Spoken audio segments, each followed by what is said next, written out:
Welcome into Real Pod Wednesdays. Dan Hope joined by Andy Anders as we are now just 2.5 weeks away from the start of the 2024 Ohio State football season. Buckeyes a couple weeks into preseason camp now in full swing. And as we get closer to the season, our season preview is now underway at 11warriors.com. The preseason polls are coming out. People are starting to look at, what that 12-team playoff could look like this year. So we're going to talk a little bit about camp stuff at the end of the show, but not a whole lot has changed there, I think, really, from a week ago. I think, we talked a lot about Will Howard emerging as that front runner in the starting quarterback competition last week, and I think that is certainly continuing to be the case here. I think if Ryan Day having a press conference coming up on Thursday, I don't think it would come as a surprise to either of us if Ryan Day was to name Will Howard the starting quarterback on Thursday. And so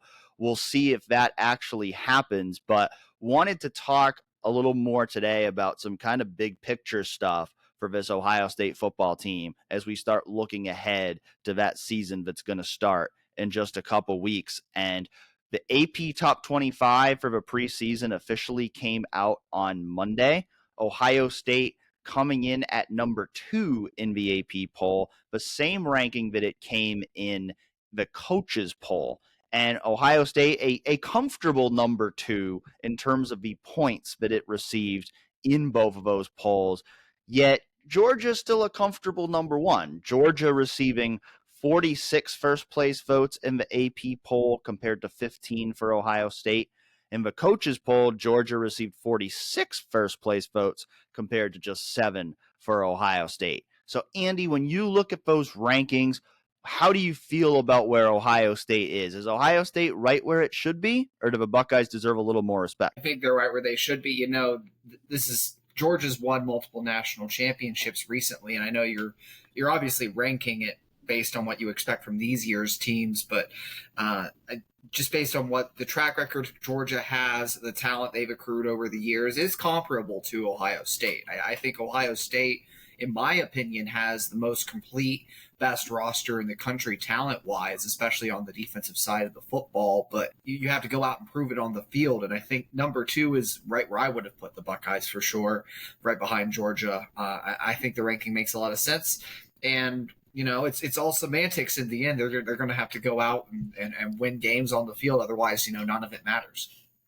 Yeah, absolutely. I mean, the preseason poll doesn't mean a whole lot, and I'd say it means less this year than it has ever before, because no longer is Ohio State fighting for one of 4 spots in the playoff. It's fighting for one of 12 spots in the playoff, and it knows if it can win the Big Ten championship, it will get a bye. It will be a top 4 seed in that playoff. So it doesn't really matter in the grand scheme of things, but it still gives you an idea of kind of how the nation views Ohio State, because we know how we here in Columbus view Ohio State. There's a ton of confidence in this Ohio State football team, and I think that's true of us in the media. I think that's true of the Ohio State fan base at large. I think it's true with the players, which we'll get to later in the show, of some of their comments that they made this past week, showing just how confident they are going into this season. But to see it from a national perspective with Ohio State, being that comfortable number 2, I think it's pretty clear, and I agree with it, that, the consensus is the 2 best teams in college football this year are going to be Georgia and Ohio State. Now, who's going to be the best team between them? That's tough to say. In my opinion, I think Ohio State has the best overall roster in college football this year. I think Ohio State is going to have the best defense in college football. I think Ohio State is going to have the best running back tandem in college football. And I think Ohio State is probably going to have the best wide receiver group in college football. That's most of the field right there. So that, I think, gives Ohio State a strong case for being number 1. I think the case Georgia has is Georgia also has a really good roster, but they're better at quarterback and they're better on the offensive line. And so I think that's kind of where, when you even start thinking about making national championship predictions, to me, you're kind of debating between those 2 things of, at least in my mind, and Georgia's got a really good roster too, but in my mind, I do think overall with the amount of experienced stars that this Ohio State football team has returning or coming in from the transfer portal, I think Ohio State has the best roster pound for pound in college football. But the quarterback and the offensive line are arguably the two most important positions on the field. And I do think Georgia, at least going into the season, has a clear advantage there. And so I think that's why ultimately Georgia is that number one team to start the season. I think you hit the nail on the head. And, Carson Beck is obviously a gamer and should be a Heisman Trophy contender. I think that when you talk about what they have, like you said, across the board is comparable to Ohio State, and offensive line, quarterback so vital to a team. And we know Ohio State is facing questions at those positions, and they've started to answer some of them as camp has progressed. It seems, obviously Will Howard's emerging as the starter here, and he's looked better and better in the practices that we've watched. To me, I think it's also interesting to look over the rankings and see where teams stand in different people's eyes. I think Notre Dame is a little too high. This is probably my biggest, when you talk about teams that might be overranked or underranked. I kind of, you look at what Notre Dame lost from last year. Sam Hartman, Audric Estime, who was a 1,300-yard rusher. Their kind of starting trio of wide receivers there. Joe Alt, who was the best tackle in the country probably last year, and a couple other starters along the offensive line. This is a Notre Dame team that's going to have to replace a lot. And so as we kind of get into conversations about teams that might be over or underranked in this initial preseason poll, I think Notre Dame is where I start, just because there's a lot of quality teams below them in the rankings, whether that be Missouri, or teams of that nature. So I think that as you kind of look over this AP Top 25 poll, it's always an interesting exercise just to see where those preseason prognostications are. Dan, anyone that stands out to you as being over or underrated by the Associated Press? Well, let's run through the poll here a little bit quickly. After Georgia and Ohio State, Oregon is coming in at number 3. Texas is at number 4. Alabama, number 5. Ole Miss, number 6. Notre Dame, 7th. Penn State, 8th. Michigan, 9th. Florida State, 10th. Missouri, 11th. Utah, 12th. LSU, 13th. Clemson and Tennessee rounding out the top 15. And very similar between the two polls. Looking at them side by side, really the only differences in the coaches poll is the coaches have Michigan 8th and Penn State 9th, and they have LSU 12th and Utah 13th. And so, very similar between the two polls in terms of, what the coaches and the media members who vote in the AP poll see. And, I don't see anything that I think is egregious. I mean, I would also, if I was a voter, I would have Oregon ranked 3rd. We've talked about Oregon before. We think they're going to be Ohio State's big competition in the Big Ten this year. And we'll talk a little bit more about that coming up here in a few minutes. Texas with, Quinn Ewers coming back, a lot of the talent that they have, you figure they're going to be in the thick of that SEC conversation with Texas and Alabama. Ole Miss is a team that I'm maybe not quite as high on as some people, but there are a lot of people who think they could have a really good season. I agree with you on Missouri. I mean, we saw it firsthand when we were at the Cotton Bowl last year. That's a good Missouri team, and they return some very key pieces from that team last year, namely Luther Burden, who might be the best wide receiver in the country, Brady Cook at quarterback, really all 3 of their starting receivers from last season. And they've done a good job of, continuing to add some talent in the transfer portal as well. I think, people saw what they did last year, and more high-level players are wanting to go be a part of that program. And so I do think Missouri is a team that I like to be a top 10 team, by the end of this season. I think even in a very strong SEC, I think, they're going to be, right in that conversation. I think the other thing that really stands out when you look at these rankings is you look at it, the SEC, they have 8 teams in the top 25. The Big Ten, they have, 6 teams in the top 25. So that's 14 of the top 25 right there coming from those two conferences. And that's interesting when we start to look at projecting out the 12-team field, as our own Garrick Hodge did this week for 11 Warriors. He looked at the AP poll as it is going into the season and basically put that into a bracket for what that would look like for the college football playoff, which means, if Georgia and Ohio State hold those 1 and 2 rankings, they'd get the first 2 byes. But then the other 2 byes would go to Florida State, which is ranked 10th going into the season, and Utah, which is ranked 12th going into the season, based on them being the projected champions in their respective conferences. And when you see it in that context, suddenly it makes me at least question a little bit whether this format of having the top 4 seeds automatically be conference champions, it makes me question that a little bit, just because of the fact that it's pretty clear now the SEC and Big Ten have separated themselves from the other conferences in terms of being the 2 best conferences.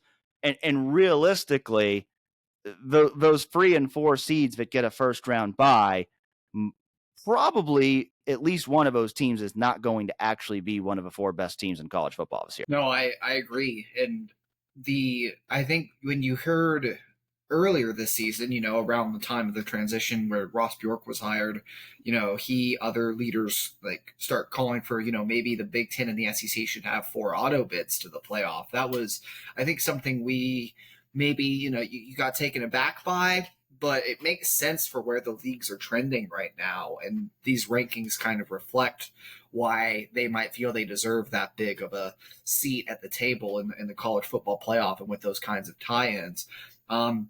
And yeah, I think there's a clear discrepancy in the quality of conference between the Big Ten and the SEC, and then you go to the Big 12 and the ACC. Obviously, the Pac-12 is now pretty well defunct, but it also takes some of the suspense out of the selection process and late regular season games and things, because you can sit here and talk about, well, what does Ohio State need to do to get a bye? It's just as simple as win the Big Ten title. If they went 11-0, just for the sake of argument, if they went 11-0, lost to Michigan, and then won the Big Ten title, or even if they went 10-2, I think you could lose 2 games in there. You win the Big Ten title, you're going to be one of the 4 teams that gets a bye in all likelihood. You went 10-2, 11-2, and it would be hard to lose 2 games and win a Big Ten title probably this year for Ohio State, just because 2 of them would have to probably come in conference play. But just for the sake of the argument, right? I feel like it does take some of the suspense out of the selection process. And if this is all about, drawing eyeballs and getting media attention and those sorts of things, then it might behoove the college football playoff to kind of renovate how they do it in the future. And again, I think it would also fit the fact that there's going to be a lot of years where the second best team in the Big Ten or the SEC is going to be better than the best team from the Big 12 or the ACC now. And so as we move into this 12-team era of the playoff, I'll be interested to see how quickly they maybe tune things with the auto bids, with the selection process for the buys and these sorts of things, or whether they just stay pat and stick to the same format for several more years. Yeah, and to be clear, I do like the fact that there are auto bids for all of the major conference champions, as well as that group of 5 top champion, because we saw what happened to Florida State last year. That's not going to happen this year in terms of at least a team from a power conference. I mean, you could have Liberty go 12-0 and they might get left out because their schedule is paper thin. But in terms of those, power conference teams, that's not going to happen this year. Those teams in those top 4 conferences, no, they all have a guaranteed path to the playoff. Go win your conference. You win your conference, you're going to be in. And so I think, that is a good thing because you do have that guaranteed path now. And it does certainly add value to those conference championships, which I think is a big reason why they did it that way, because they want to add value. I think just the problem with it is because the Big Ten and SEC have made themselves so much stronger than the other leagues. Now it's like, well, are those really the four teams that deserve a bye? I think that's definitely a conversation worth having. And as we know, this format as it stands is only locked in for the next 2 years. There's going to be a new contract in place for the 2026 playoff, and a lot could change. It could be as simple as just the format of seeding changing. It could be expansion to 16 teams. There's a lot of things that could change. One thing that I know has been reported is that they're not going to make any firm decisions on the next playoff format until after this year's playoff is over. And so I think that's one of the things that will be evaluated kind of as the season goes along. And it could play itself out. Like you could have a team in the ACC and a team in the Big 12 both run the table, and they're clearly belong in that top four, and it could be a non-issue. But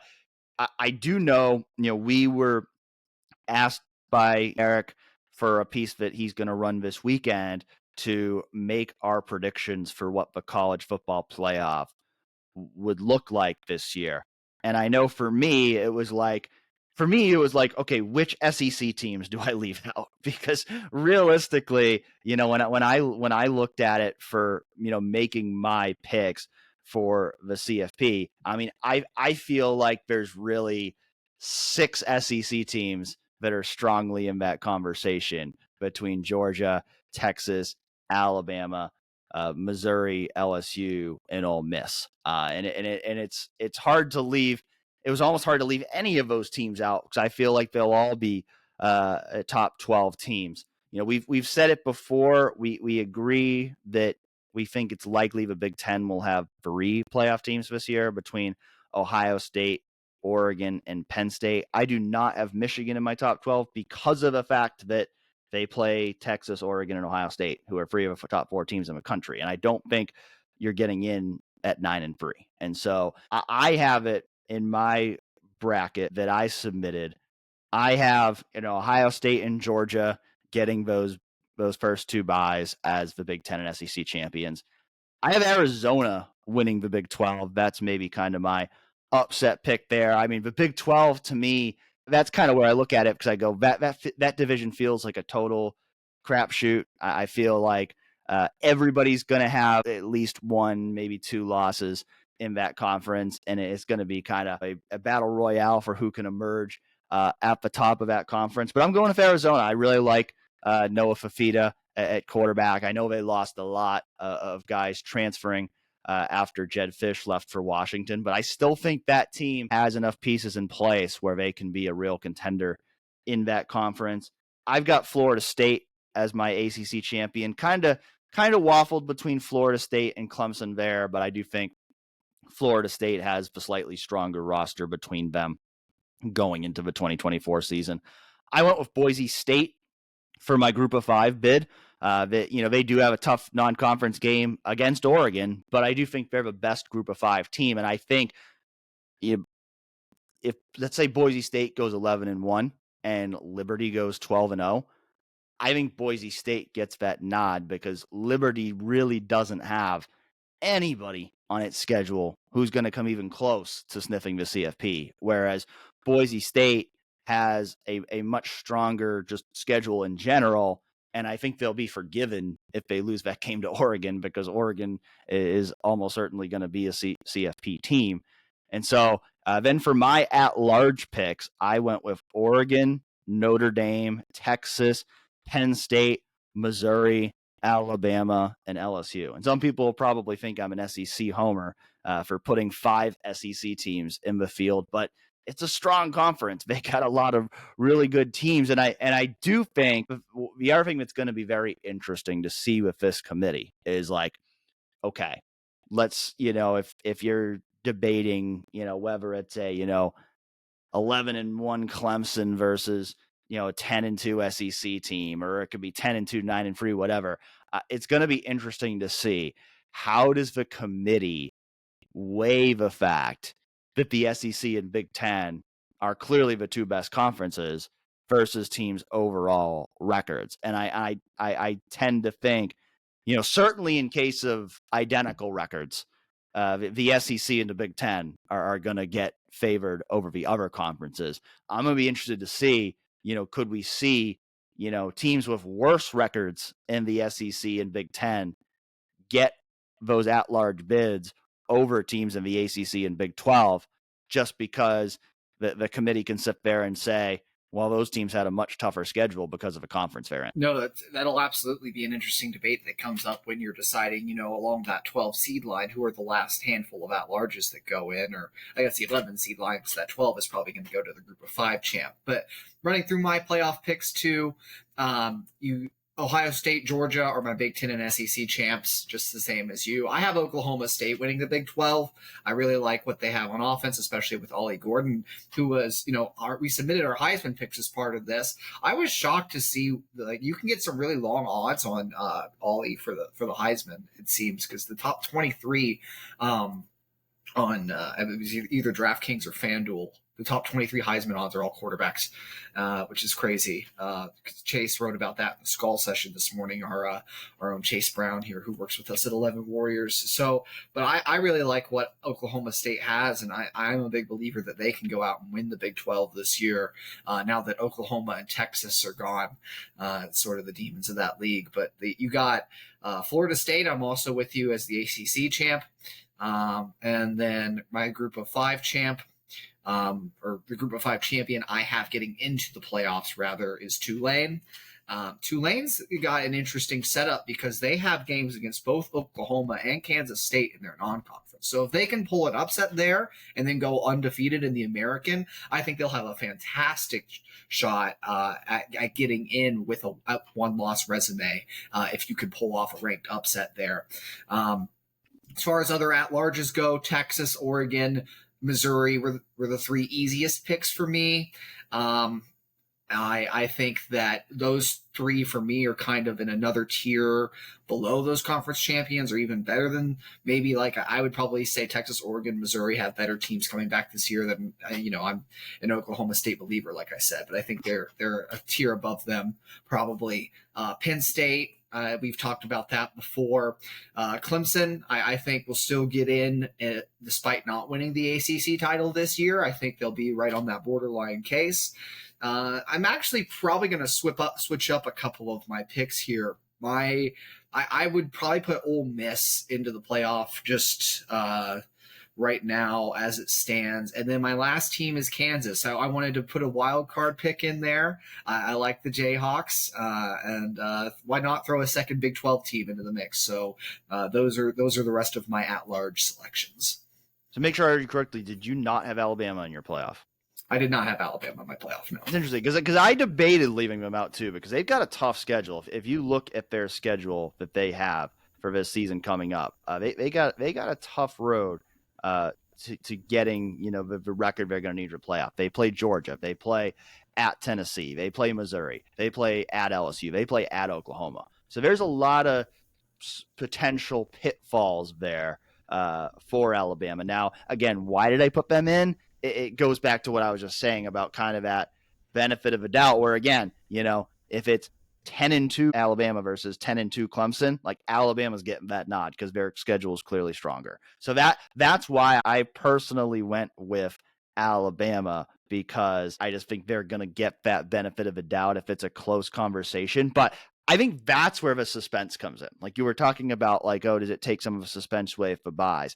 Yeah, it takes a little suspense away for those top 4 seeds. But there's going to be plenty of suspense, plenty of debate with those 5 through 11 seeds and then the 12 seeds separately. And I think that's what's going to make this a lot of fun. And even just when you then look at the bracket, we will just go off the one based on the AP for the time being, because I don't know that I necessarily have it ranked with the at-large teams that I put in there. But you look at what the projected field would look like right now. You would have first-round games of Ole Miss, Notre Dame, Oregon, Boise State, Alabama, Penn State, Texas, Michigan. Like, those are those are fun games. And interestingly enough, 2 of those would be regular season rematches because Oregon plays Boise State and Texas plays Michigan in non-conference play. We've talked about it in the past. I still don't fully believe the committee when they say they're just going to rank them however, and they're not going to worry about rematches. I'm still a little skeptical that, they might fudge the rankings a little bit to try to get the matchups they want. But you just look at those 4 games, like that's going to be a fun Friday and Saturday of watching college football, watching Ole Miss, Notre Dame, Oregon, Boise State, Alabama, Penn State, Texas, Michigan. Like, that'd be a lot of fun watching those 4 games, trying to advance to the quarterfinal round of the playoffs. Especially getting them on home campuses, man. Like you talk about the potential of an SEC team to go play in the cold. It's very possible it could happen this year. It's very possible, and you mentioned Alabama's schedule too. I think another game I wanted to mention there is they have to go to Wisconsin early in the season, which is going to be a test for them having a new head coach with Kalen DeBoer. Off topic though of what we're discussing now with the 12-team playoff, and you're right. I am on record probably being skeptical of the 12-team playoff in the past. I still think if you're actually trying to determine who's the best team in college football, it throws a little more like, you're going to have 3 lost teams in the mix, and that's. Well, I think it's a question of. I think it's also a question of best versus most deserving, right? Like, I think, right. I think there's maybe a better chance that the final 4 teams are your best teams, but they might not be your 4 most deserving teams, because again, we talk about it like with those buys, like if we're looking at what those matchups could be, like at least for me, like Texas, Michigan winner versus Florida State, I'm probably picking Texas or Michigan. If you go Oregon, Utah, I'm definitely picking Oregon. And so I think those buys are going to make it where, because the ACC and Big 12 are look like weaker conferences, I think you're going to see, at least 1, good chance of 2 first round teams make a run to at least the semifinals. And that's what you want. Like, you don't want it to just be all chalk, because then it's like, what's the point? So I think you are going to see, I don't think this is going to become the NCAA tournament in terms of, huge upsets. Like, I don't think it's particularly likely that the 12 seed is going to make a run to the championship game, but you look at the rest of those teams in there, like, there's going to be potential for upsets in every game. And the reward of having a great regular season, a really great regular season, is no longer what it once was, because if you're Georgia or Ohio State or Oregon, whoever, you can run the table, go 13-0 in a really good conference, and you've still got to win 3 more games to win the national championship. And so the reward for having a really great regular season is not going to be the same as it once was, but you're also going to have more teams in that conversation that really get a chance to prove themselves at the end of the year.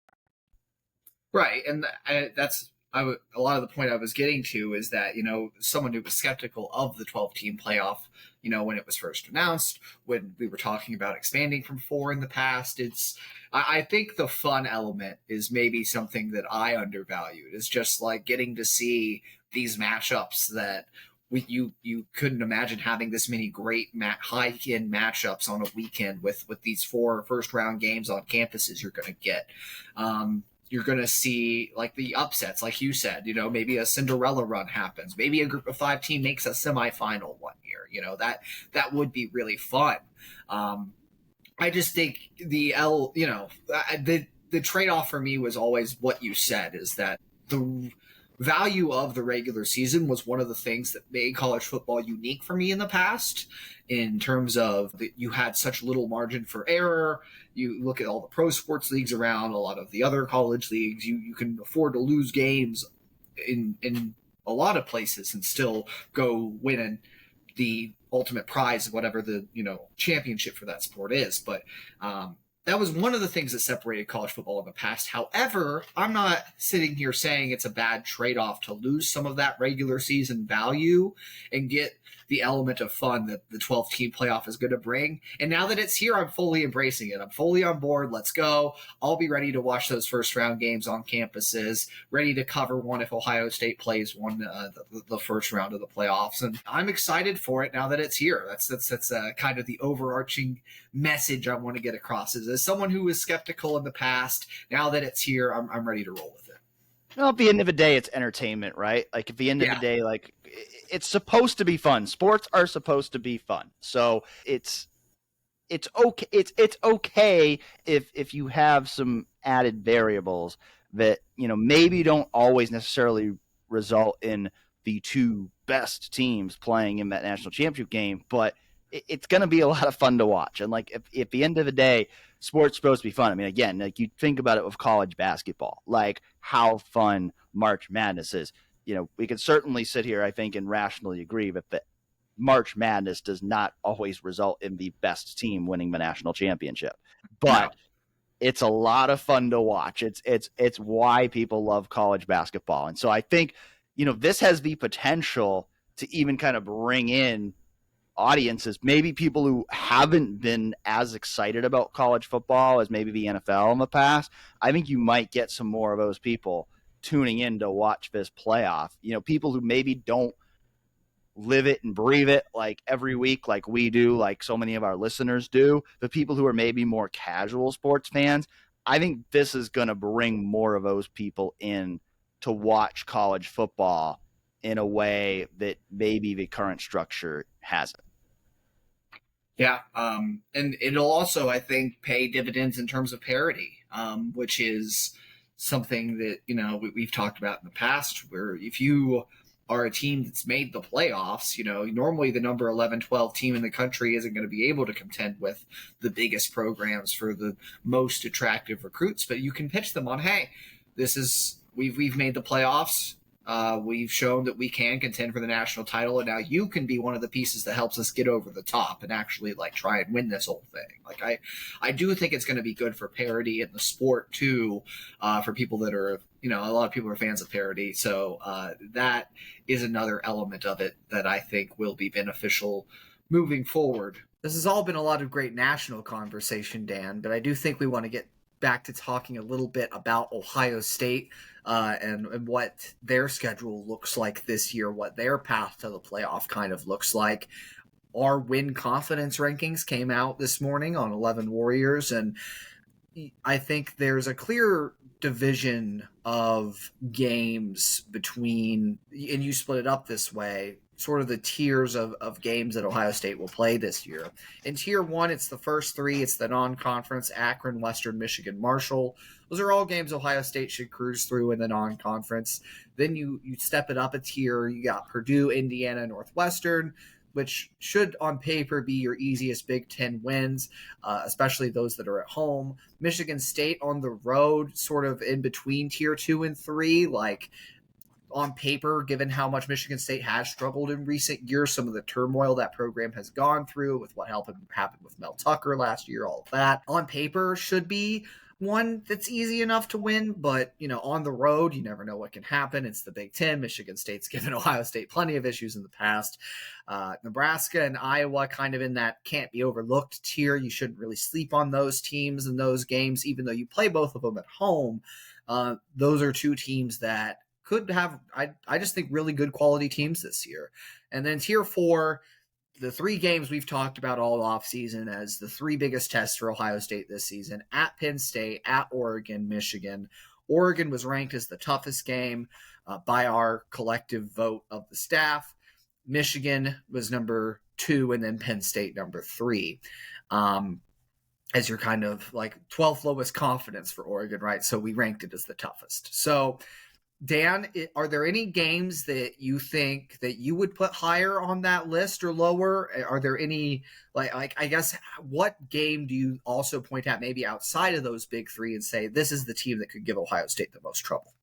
Yeah, so I personally put Michigan State at 9th on my ballot in terms of win confidence. That being that it's the game that concerns me the most outside of Oregon being at the top of my ballot, followed by Michigan and Penn State. And I think Michigan State was probably the most polarizing team on our rankings because they were ranked as high as 4th. With somebody saying that was the game that they were most confident Ohio State would win outside of those free non-conference games, I had it as the game that I was least confident Ohio State would win outside of those 3 biggest tests of the years. And now with that being said, I still fully expect Ohio State to beat Michigan State. I would be very surprised if the Buckeyes lost to Michigan State.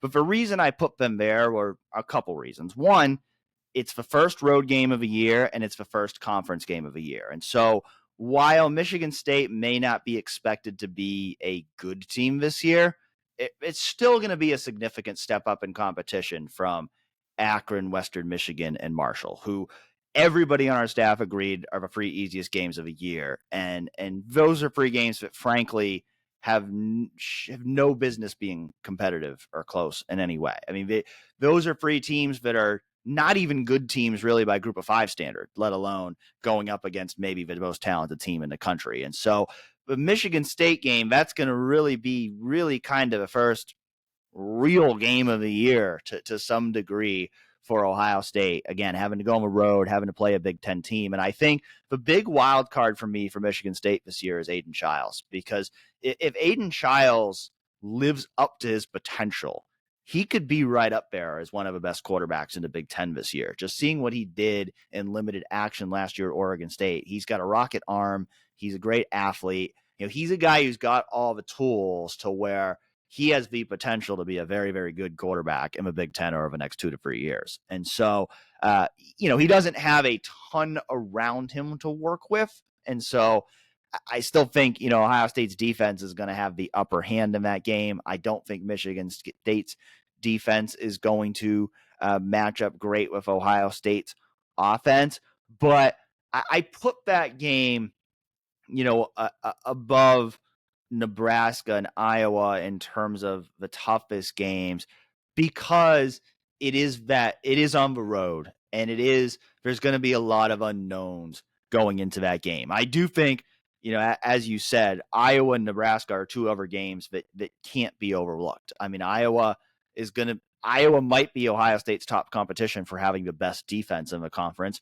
And I do think their offense will be better than it's been the last few years. Now, it has to be a lot better if Iowa is going to beat Ohio State. And I don't know if it'll be a lot better, but I think it will be better enough that, Iowa can at least keep that game competitive. And again, much like with Michigan State, again, you go into the next week of a season, fifth game in a row, or 5th game to start the season. That's going to be, to that point, the toughest test that Ohio State has faced. So I put Iowa 8th on my ballot in terms of win confidence. Nebraska, I put 7th. I do think, this is going to be the best Nebraska team in some time. Nebraska's had 7 straight losing seasons. I think Nebraska is going to be a winning team this year. I think they have a better roster. I think Dylan Raiola, while he's a freshman, is going to give them a spark that they haven't had from a quarterback position in quite some time. And so you look at Nebraska's schedule. It's not a tough schedule. It's not out of a question that Nebraska could come into that game at Ohio Stadium 7-0. I'm not predicting that they will, but it's not out of a question because they could be favored in just about all of those first 7 games. Now, I do feel more confident in Ohio State winning that game than I do Michigan State and Iowa because of the fact that, one, Ohio State's going to be coming off a bye. They have the Oregon game, and then they have a week off. So they're going to be coming off a bye. I feel like that's probably the most likely game out of a Western Michigan one that's already been scheduled to end up being a home night game. And so if it is, it'll be an electric environment in the shoe. And you got to think Ohio State's going to be a little bit hungrier to make a statement in that game because of Dylan Raiola, because of him being an Ohio State commit at one time and then choosing to go to Nebraska. You might think Ohio State might just have a little bit of extra fuel for that one, not that it necessarily needs it, but you might think, man, maybe they'll be a little extra motivated to make a statement in that game to show Dylan what he missed out on. I agree with that assessment. I do think Nebraska has a good chance to walk into that game undefeated. Obviously, with the schedule they have in front of it, they play UTEP at home, Colorado at home. Who I don't think the Buffaloes are going to be very good this year, just based on Deion Sanders' antics this offseason. That's a Coach topic for Prime another is time. never going to talk to 11 Warriors again. He refuses. He will refuse to answer our questions because of that. I'm getting subtweeted tomorrow. Northern Iowa at home, Illinois at home, at Purdue, home against Rutgers. I mean, that might be their toughest game before they play Ohio State, other than, I guess, Colorado, if depending on what your opinions of Colorado are. Like I said, mine aren't very high. They go to Indiana. I take Rutgers to beat Colorado. Yeah. And they go to Indiana, which, rebuilding as much as I love Kurt Signetti. And then they come to Ohio State. So I think they have a great chance to roll into that game undefeated. And Matt Rule, I think, is the real deal as a college coach, showed it at Baylor. People, sometimes when these guys go to the NFL and they don't have success, people forget how good they were at the college level, and then it's two completely different types of coaching. Like, people go fail at the NFL and they come back and they're great college coaches again. We've seen it happen in a lot of examples. I'm high on what Nebraska can achieve, but I did have Iowa as a game I was less confident in for Ohio State. It was kind of they were lowest on my win confidence after those three that we mentioned, obviously the big three. And Iowa, there's some interesting stuff with Iowa this year. The question is obviously how good can their offense be, because that defense has been awesome year in and year out for the Hawkeyes, frankly. And they've had the last however many years Brian Ferentz was there, one of the worst offenses in the country. And they finally changed their offensive coordinator, brought in Tim Lester. And they also have a quarterback competition that wasn't expected to be a quarterback competition kind of going on right now between Brendan Sullivan and Cade McNamara, where McNamara was pretty much penciled in as the team starter for a long time this offseason, but apparently Sullivan's been looking better in some practices, and now there's sort of some controversy developing there, which is interesting to see.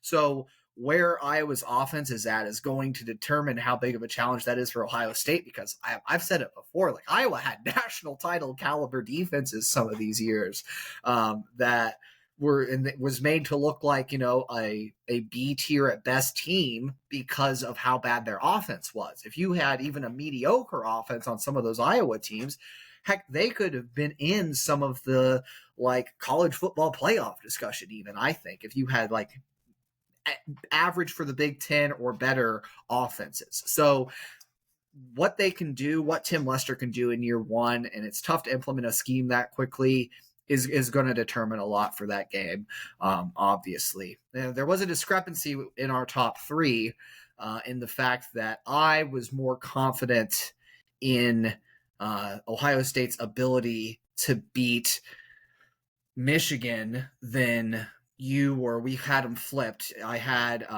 Michigan 10th, you had Penn State 10th, and then 11th in the vice versa there. So I see Penn State, that road game, as Ohio State's second toughest game. Dan, why do you see Michigan as a tougher test this year than Penn State?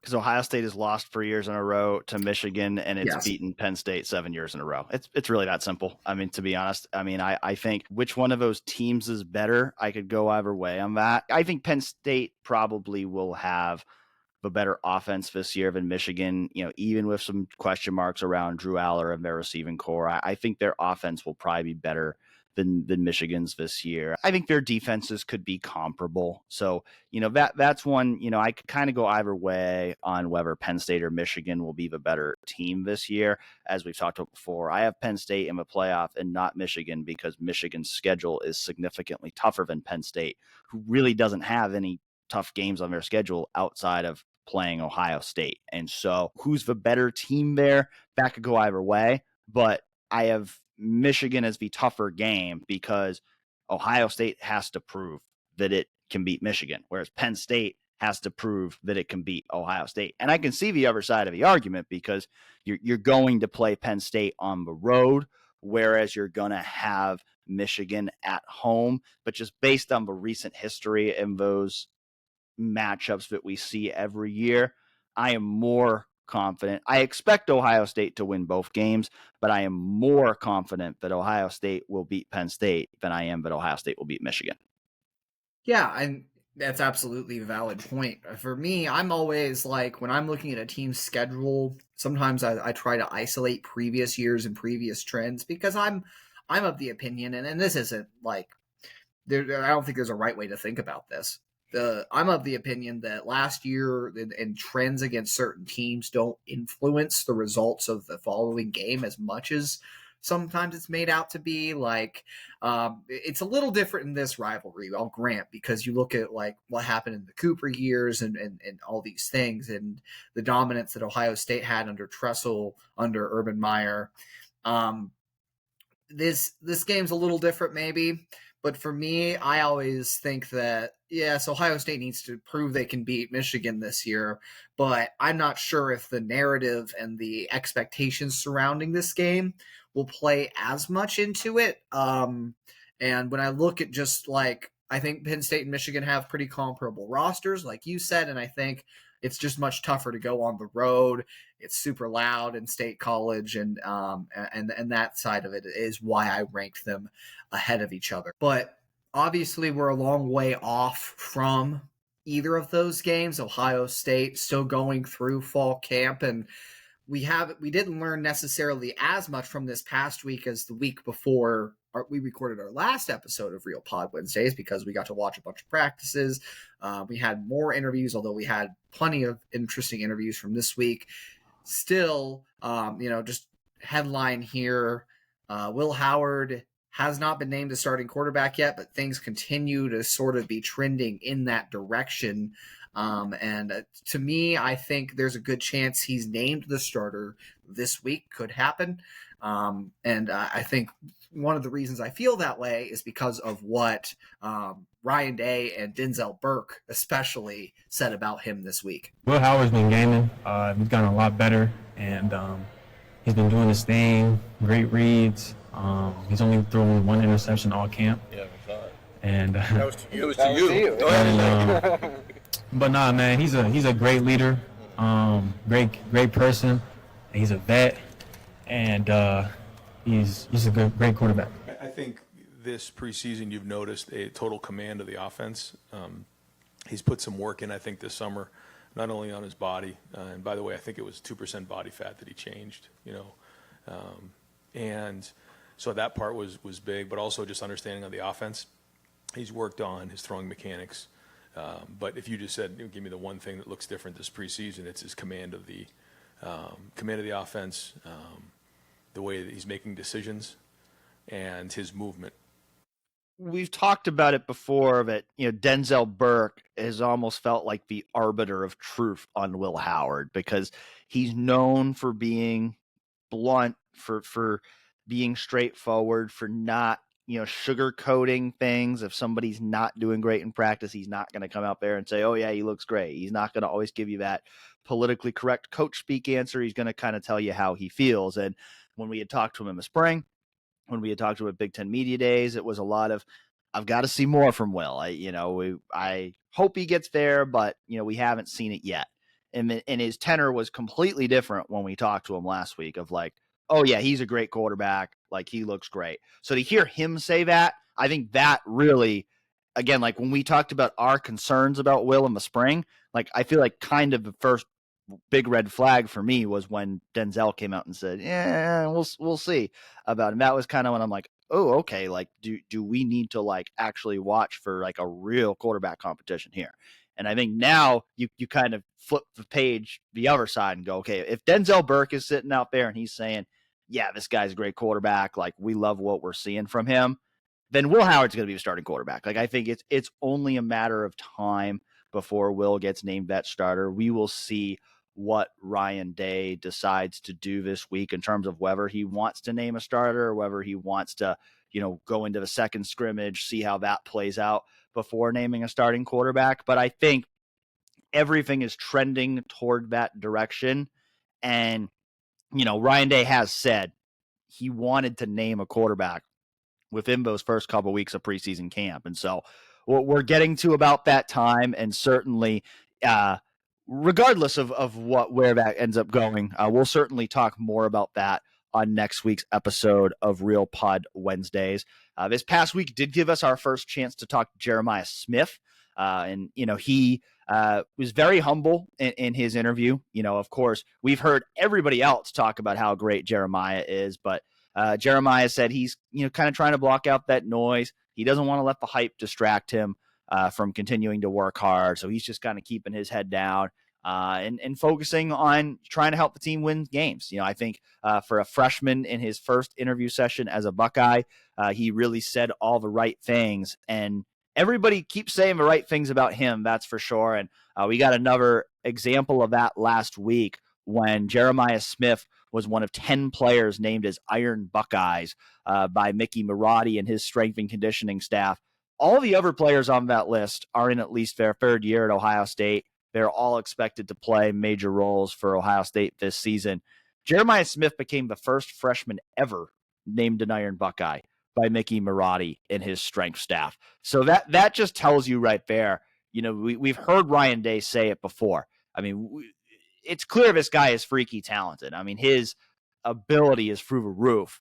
But what is really on top of that, giving him a chance to really be a major impact player from day one, is it's not just his talent. It's also how hard he works. It's the work he's putting in behind the scenes every day to be great. And when you combine that with just how naturally gifted he is, that's why you've said it here on this show before, Andy, you are very confident he's going to be a 1,000-yard receiver in year one.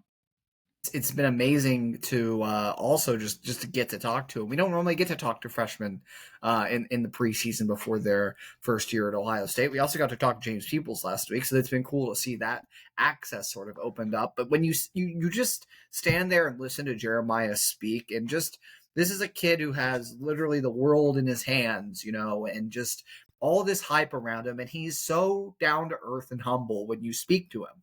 I think it just took me aback when I was standing there and listening to him talk about his work ethic and his how, again, he's shutting out that noise, talking about his dad inspiring that in him, talking about, the people he looks up to and just his approach. And that is like the Iron Buckeye thing speaks massive volumes. That's not something that Mickey Marotti is just throwing out to generate hype for this kid. That is something that is taken very seriously in the Ohio State program by the strength and conditioning staff. And we also saw Jeremiah become the earliest freshman ever to shed his black stripe this spring. He's breaking records before he even steps on the field. Every week there's a new round of hype to be had about this kid. Like you said, I believe he's destined for a 1,000-yard season. And I think there's a lot of confidence coming from other players, too, to maybe back up that assertion. Yeah, while Jeremiah Smith didn't necessarily want to go out there and state any specific goals for himself this year in terms of statistics, we saw several other players do that last week, including Carnell Tate, Jordan Hancock, and Brandon Ennis. All three of us or four of us can have 1,000 yards. Right? Because we got two great running backs, they can have 1,000 yards. So we got to come together as an offense and execute. Goal, just get probably like at least 5 interceptions. I need 5. I know you've gotten a lot of reps at punt returner.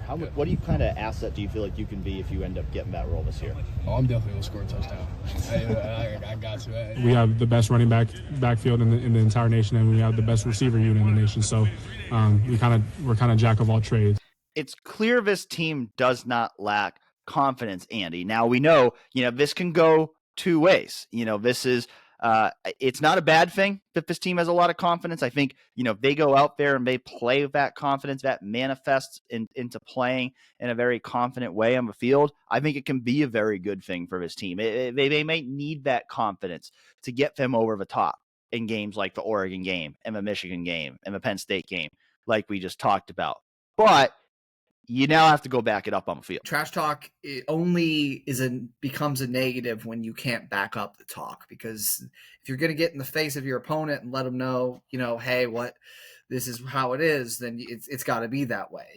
That's a roundabout way of saying things, but you can motivate somebody when, you express that confidence outwardly. I, for one, believe that you should be who you are on a football field. And if you want to talk trash and that's how you get the best play out of yourself, do it.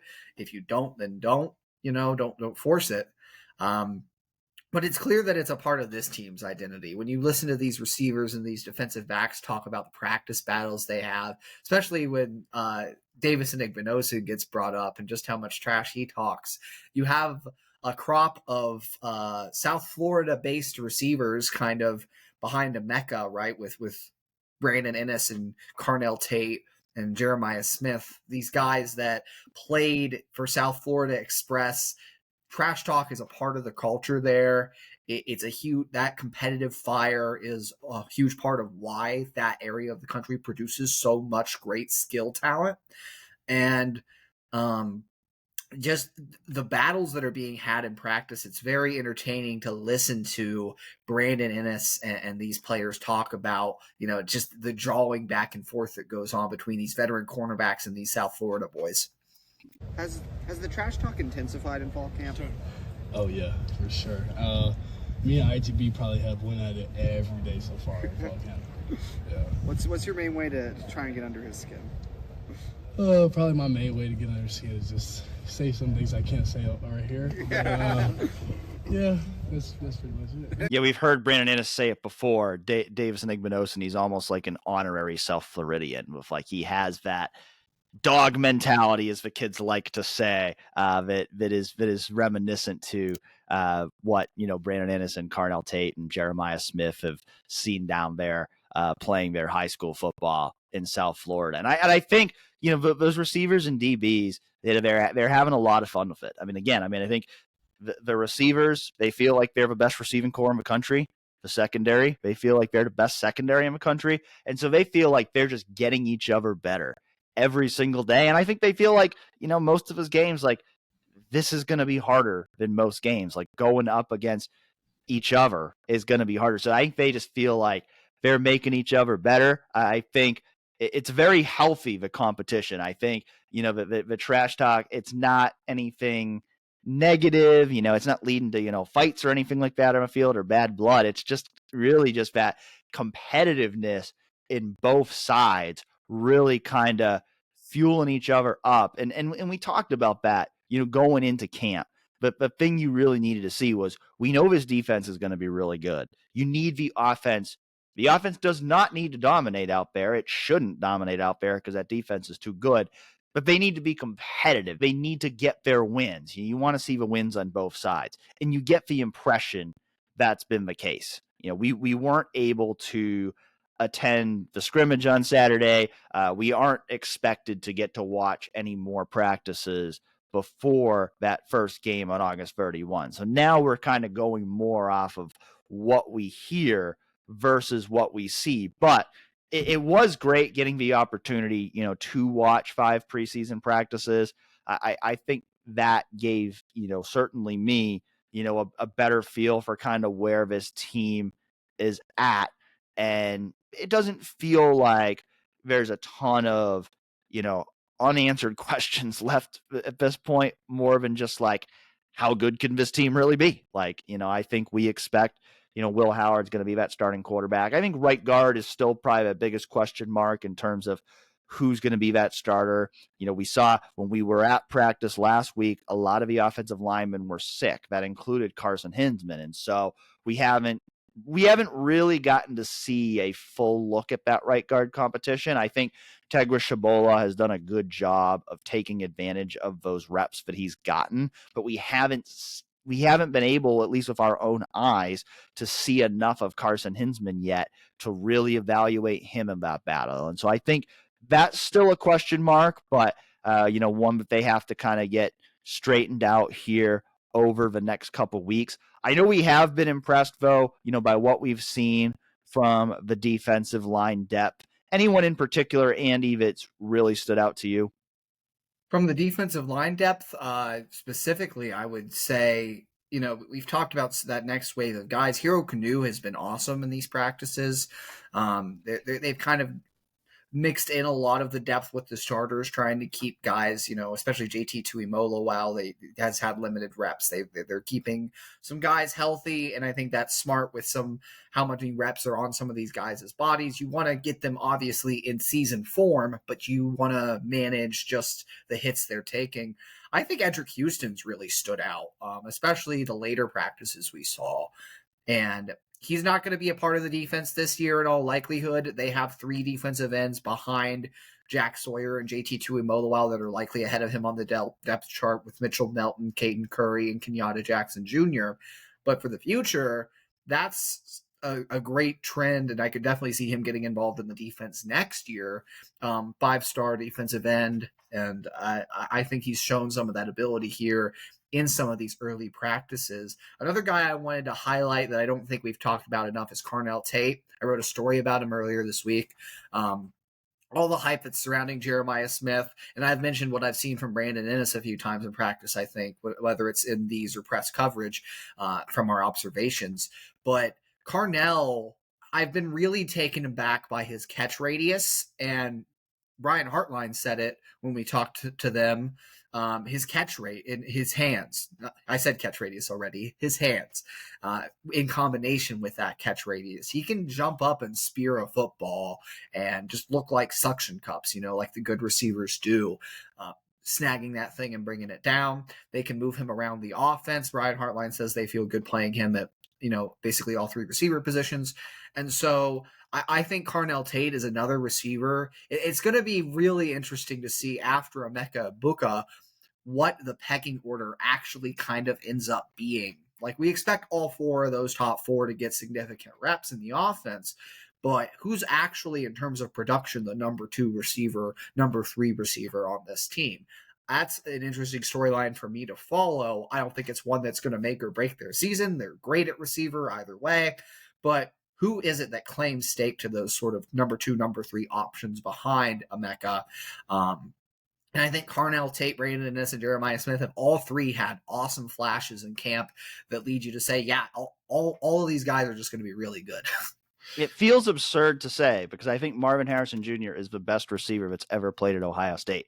But I really think this receiving core might be better than last year's receiving core. And it's just because I think they have 4 guys who all can be really, really good. Whereas I think last year you had 2 guys that were really, really good, and then you had other guys who were good. But I think this year you have 4 guys who can legitimately be stars. And that's why I don't think that any one player in that group is going to be as good as Marvin Harrison Jr. was for the last 2 years. Now, a year from now, I might be saying Jeremiah Smith can be that. I'm not going to say that yet because he's a freshman, but I don't think that any one of those guys will individually be as good as Marvin Harrison Jr. was for the last 2 years. But I think collectively, like that group, I do think they're going to be the best receiving core in the country. I really do, even though only one of them is proven in Emeka Egbuka. It just everything you see and hear about Carnell Tate, Jeremiah Smith, and Brandon Inniss gives me reason to believe all 3 of those guys are going to be really, really good. I wholeheartedly agree with you. I think another couple of names I did want to mention from the linebacking core, Gabe Powers and Arvell Reese have looked really good in practice to me. Arvell, a little more pass coverage, kind of playing the field, doing some different things. And Gabe Powers has been really involved, especially stopping the run at that Mike position and really setting himself up well. If he doesn't get involved in the defense this year, I think I feel a lot better about him as the starting Mike next year than I did entering this fall camp.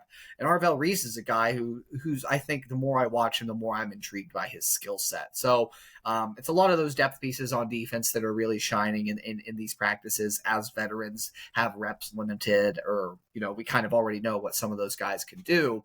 So a lot of those depth pieces have really shown out on defense to me. But I think that's kind of the overarching feel I get from that side of the ball watching in practice is yeah, this team's awesome at the top, but they're also really deep. And I think that depth is shown even at safety too, a little more than I thought it would with how good Jaylen McClain has looked and kind of maybe emerging as a candidate to be on the 2 deep. despite having Jaden Bonsu and Keenan Nelson Jr. in front of him. I think the depth at every position of every level of the defense is even stronger than I thought it was entering fall camp based off what I've seen in fall camp. Yeah, and you mentioned Eddrick Houston. You mentioned Jaylen McClain, another defensive freshman worth mentioning, Payton Pierce. He just lost his black stripe on Tuesday, and we heard James Laurinaitis say a lot of really good things about him last week. And so that linebacker depth, we think Sonny Styles is probably going to be that starting will linebacker. We think CJ Hicks is going to have a role in this defense as well. But that linebacker depth, I think that's another area where even with losing Tommy Eichenberg and Steel Chambers, their depth might be stronger this year, because I think guys like CJ Hicks and Gabe Powers and Arvell Reese have all made steps toward where Ohio State feels comfortable playing them in a way that they probably wouldn't have a year ago, along with Sonny Styles making that transition down to linebacker from safety. So once again, there's a lot to be excited about with this Ohio State football team. We're only a couple weeks away from actually seeing this Ohio State football team play in a real game. And so we're really excited for that, and we're going to keep counting you down to the season here on Real Pod Wednesdays. So we hope you'll join us again next week. Keep up with our season preview over at 11warriors.com, where we will have lots and lots more Ohio State football coverage to come leading up to that season opener against Akron at Ohio Stadium on August 31.